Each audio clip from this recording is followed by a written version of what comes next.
اللہ تعالیٰ نے ارشاد فرمایا کہ اے او لوگو، تمہیں اللہ کی بارگاہ میں خرچ کرنے کے لیے پکارا جاتا ہے۔ فَمِنْكُمْ مَنْ يَبْخَلُ، تم میں سے کچھ لوگ ہیں جو بخل کرتے ہیں۔ وَمَنْ يَبْخَلْ فَإِنَّمَا يَبْخَلُ عَلَى نَفْسِهِ، جو بندہ بھی بخل کرے گا تو اس کا وہ بخل اس کے اپنے جان پر، اس کے اپنے ذمے پر۔ وَاللَّهُ الْغَنِيُّ وَأَنْتُمُ الْفُقَرَاءُ، اللہ تو غنی ہے، فقیر تو تم ہو، تمہیں چاہیے، اور اگر تمہیں چاہیے تو پھر تم اللہ کی بارگاہ میں خرچ کرو۔ وَإِن تَتَوَلَّوْا يَسْتَبْدِلْ قَوْمًا غَيْرَكُمْ، اور اگر تم یہ کام نہیں کرو گے تو پھر اللہ تمہارے بدلے میں ایک نئی قوم لے آئے، اور وہ قوم تمہاری جیسی نہیں ہوگی۔ مطلب کہ وہ ایسی قوم لائے گا جو اللہ کے احکامات کو پورا کرے، جو کچھ اللہ نے حکم دیا وہ اس کو پورا کرے گی، وہ اللہ کی بارگاہ میں خرچ بھی کرے۔ تو اللہ کی بارگاہ میں جب خرچ کیا جائے گا تو اس کے بدلے میں اللہ تعالیٰ ریوارڈ بھی دے گا۔ وہ ایک حدیث مبارکہ میں آتا ہے کہ جب بندہ کوئی ایک کھجور بھی اپنی حلال کی کمائی سے ایک کھجور بھی اللہ کی بارگاہ میں خرچ کرتا ہے نا، اللہ تعالیٰ اپنے دائیں ہاتھ سے اس کو قبول فرما لے،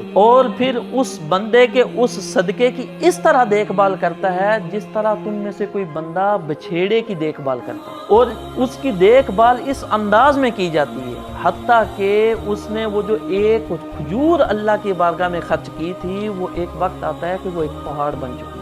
ہفتہ وار لیکچر میں شرکت کے لیے اپنے قریبی برہانیہ کے سینٹر میں تشریف لائیں۔ اللہ ہمیں اپنے عقائد کی اصلاح کی توفیق عطا فرمائے، آمین۔